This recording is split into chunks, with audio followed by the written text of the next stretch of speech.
Hey guys, Magnus Robert here, bringing you another video. So, today we are doing another episode of TSTO Battle of the Best Events. So, last episode, obviously superheroes didn't go through and I got very mad. So I'm hoping this episode I'm not feeling as mad. But yeah, we've got a lot of things to go through. Obviously we're going through two events today. We are going through Treehouse of Horror XXX. And also, we are having Homerpalooza. So, two pretty solid events. Now, how I'm going to be doing this one is obviously same as always. 5 points are to be won. We have a point for structure and theme, a point for characters' costumes, a point for buildings and building skins, and finally a point for decoration, and finally a point for my overall feel as of today. It's the get out of jail free card. The tiebreaker, whatever you want to call it. So we're going to start with the oldest of the events, which is of course Homerpalooza. So let's start. So Homerpalooza, the theme of this one is of course music. Specifically, it sort of separates the music to rock, pop, and hip hop. So there are 3 acts. It's your traditional 3-act event that we had in the past. We no longer get them, where basically there is a prize track, there is crafting, so you go to the crafting thing and you craft certain items that you can craft. There was the whole performance thing, so you could send certain people to go perform at the different stages you got through each act. You obviously had the Weird Al Yankovic prizes. They were just decorations, they weren't anything, they were just animations, so they weren't anything amazing. But it was something extra to keep the event going. You got some tickets as well to get stuff, so there was some benefit to doing the Weird Al Yankovic things. The crafting was pretty decent. Obviously, you had the star management, so when you would send your performers to perform, you could also level them up so they would get more rewards. So there was a lot of things you could do in this event, a lot of interactions. It definitely was very engaging compared to some of the more modern updates. So yeah, great theme, pretty decent structure. Even though the Weird Al stuff isn't great, hey, it's something extra, so you can't fault the event for it. Moving on, we obviously have Treehouse of Horror XXX. So the theme of this one is basically Halloween. It kind of takes things from all sorts of episodes. It doesn't have like one defining theme, but there's a lot of focus on Kang and Kodos and sort of, I want to say alien invasions and monsters and stuff like that. So there was a few things thrown in here. It was a bit of a jumble, but it certainly felt quite consistent, at least. Of course, this is, in terms of the structure, this is a multi-event. So basically the update that we got now, the robots update, just like this, it was 4 acts, which essentially is 4 mini events repeated 4 times. So there's no crafting, none of that, but we obviously have a premium item in the store. We had the Gills deal with God, and we had just 4 prize tracks, basically. So, yeah. Which one do I think is going to win the structure and theme? So this is mostly the case for most multi-events that go up against a older event, and it's always going to be, most of the time, like 90% of the time, it's going to go to the,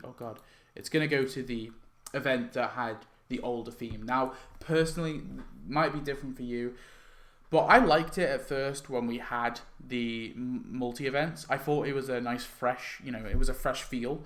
However, like, which one do I prefer as of now? The multi-event or the older aspect where we'd have crafting, we'd have events, we'd have the prize track and the crafting and sometimes something else mixed in there. I prefer the older way. I'm not going to lie. Crafting got on my nerves a lot. I got sick to death with crafting. And I probably wouldn't want it to return. However, the lack of decorations is a little annoying. We don't really get very many.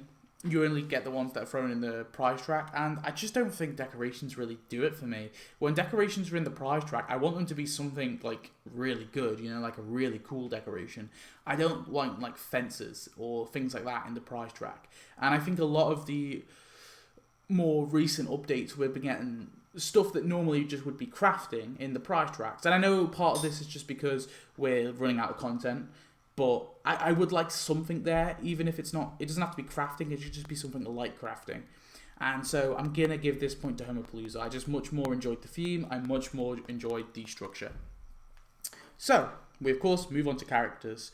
So starting with the older of the events, we of course have Homerpalooza. So this is going to be point based. So let's do it. So first of all, Weird Al Yankovic. I want to give him 2 points, but I can't because, just because I don't think he was that special. It's cool to get celebrity. It's cool that Weird Al was cool with this and being added in the game. And I liked part of his. I like the aspect of, you know, his little quests. It's just not enough for me to give 2 points. So I'll give 1 point for that. We have Nick Delacourt and Peter D'Abruzio. I'm gonna give 1 point for every 2 of these guys, of every 2 of the Sun Glazers. I think they're fine. I'm glad they added them. I'm glad they completed that quest. And in some the category, sorry, and in some respect, I actually quite enjoyed some of their interaction with this update, and I like how they kind of didn't run the update, but they were a big part of it. I just don't think, as of today, I care for them that much. They're very forgettable, so I'll give it a point for every 2. So 1 point for both Nick and Peter. Alaska, Nebraska, I like her. She gets a point. The Spotlight Dance Bot, I know it's an NPC. It's getting a point though. I think it's really cool. LT Smash definitely gets a point. I loved him. Freddy and Shredder, obviously, they get 1 point between them. Leon Kapowski definitely gets a point. I think he was great. Alcatraz, Alcatraz gets a point.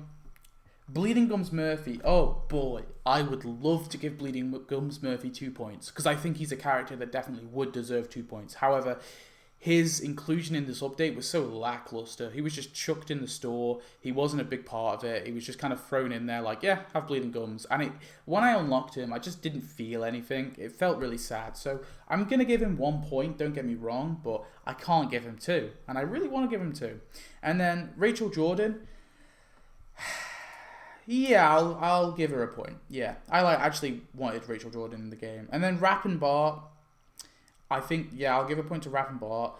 Manager Cletus and Rocking Otto. I'm going to give a half point for Manager Cletus, and I'm not giving a point to Rocking Otto. I'm just very forgettable costume, not going to lie. So that concludes Homerpalooza. They have gone through with 11.5 points, so not a bad score whatsoever. Moving on, we have Treehouse of Horror XXX. So, Malicious Crub, I'll give a point to. Zia, I'll give a point to.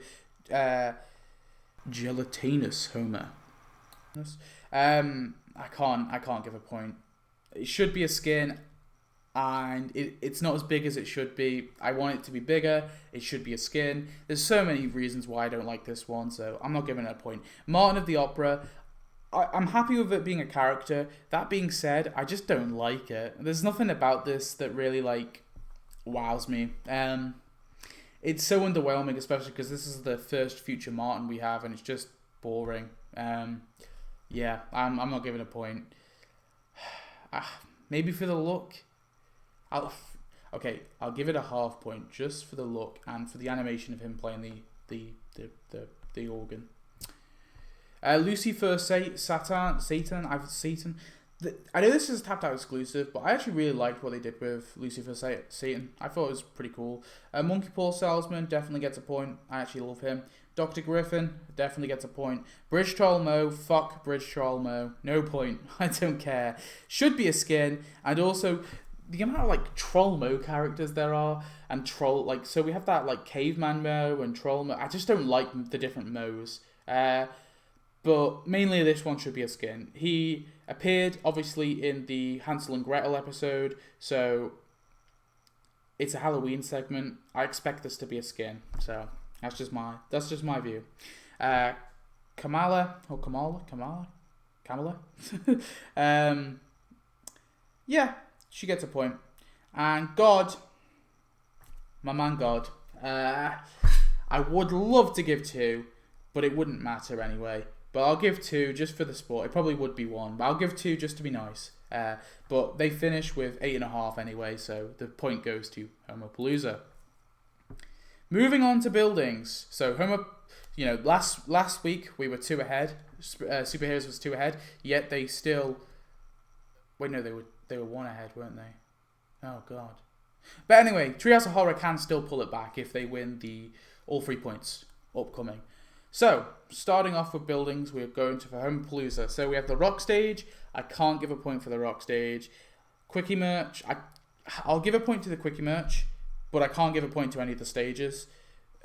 Just because they should be decorations. All Sales Vinyl definitely gets a point. Jazzy Good Times gets a point. Snub Club Great gets a point. Quitters gets a point. The Golden Records on Wall Studio definitely gets a point. Classified Records definitely gets one. The New Bedlam Rest Home. It's scaled a little too sort of narrow for my liking, but regardless, I'll give it a point. Alcatraz's Mansion, yeah, that definitely gets a point. Looks really cool. The Jazz Hole, that gets 1, yeah. Solomon's Temple and the Rockin' Ark, I'm going to give them both 2 points. I really love the Praiseland stuff. And also, we had a building skin, Flaming Moe's. That one too gets a point because that is iconic, and I'm glad they made it a skin and not a separate building. So, Homerpalooza finishes with 13 points. Moving on to Treehouse of Horror XXX. So, what buildings did we get in this one? Well, here are the buildings. Not very many. We'll do it anyway. So we have Hagendef. Yeah, I'll give that 1. Dracula, I'll give that 1. Seven Sisters, I'll give that a point too. Free Bear's House, I like. Rigel 7, I know a lot of people don't like this, but something about it, I actually really love this one. Should it be a building? Maybe not. Maybe it should be a decoration. But I think it looks really cool. Even though it's like in a bubble, I really like it. And then the Invisible House. So, Treehouse of Horror finishes with 6 points. It got a point for every building at least. I was as nice as I could be.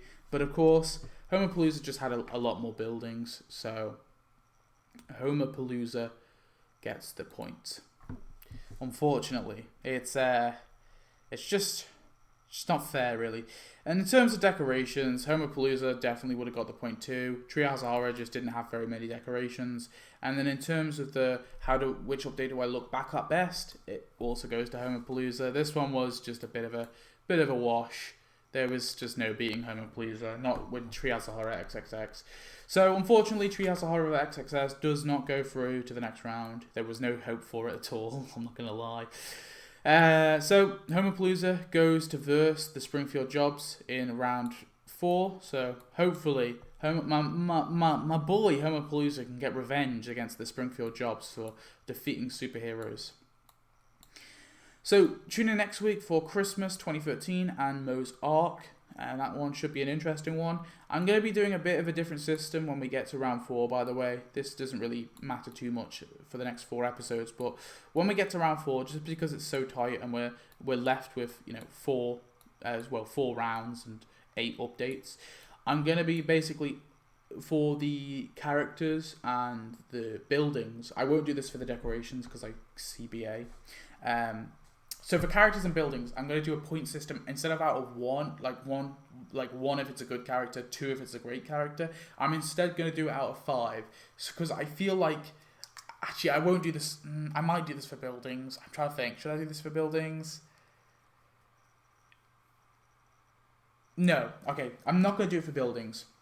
So I'll do it for characters. Basically, a big issue is with the superheroes, and I was talking to my mods on the Discord about this, with the superheroes update, for example, and the Love Springfieldian stuff, like a lot of these updates, some of the one point that normally breaks it is the character point. And that one seems to be the thing that it always comes down to, and the thing that always kind of sways one update over another. So essentially what I'm going to be doing is, for the character point, instead of giving characters 1 point, no point, or 2 points, I'm going to give them out of 5. So if they're god-awful, they get 0. If they're amazing, just truly amazing, they get 5. And then if they're somewhere in between, they get either a 1, 2, 3, 4, or, 1, 2, 3, 4, or maybe even a half point if they're not terrible but not great. So yeah, so tune in next week. Obviously, we'll be doing Christmas 2013 versus Mozark. So that one should be interesting. Mozark has a lot of goddamn buildings, so it'll be funny to see if Christmas 2013 can make it through. Sorry, a lot of goddamn characters, not buildings. Then we only have Secret Agents versus Christmas 2012, Burns Casino versus Wild West. Oh god, the Battle of the Desert updates, and then Destination Springfield versus Itchy and Scratcherland. So not many left. Out of these 8, only 4 can go through, and then out of those 4, only 2 can go through. So this is getting tense. We're nearing the end of this series, and once it's over, I'll basically just be versing all of the new updates we've got, figuring out which one's the best out of all of them, and then versing that one against the winner, whichever one wins. So I hope you enjoyed. I'll see you in the next one. Goodbye.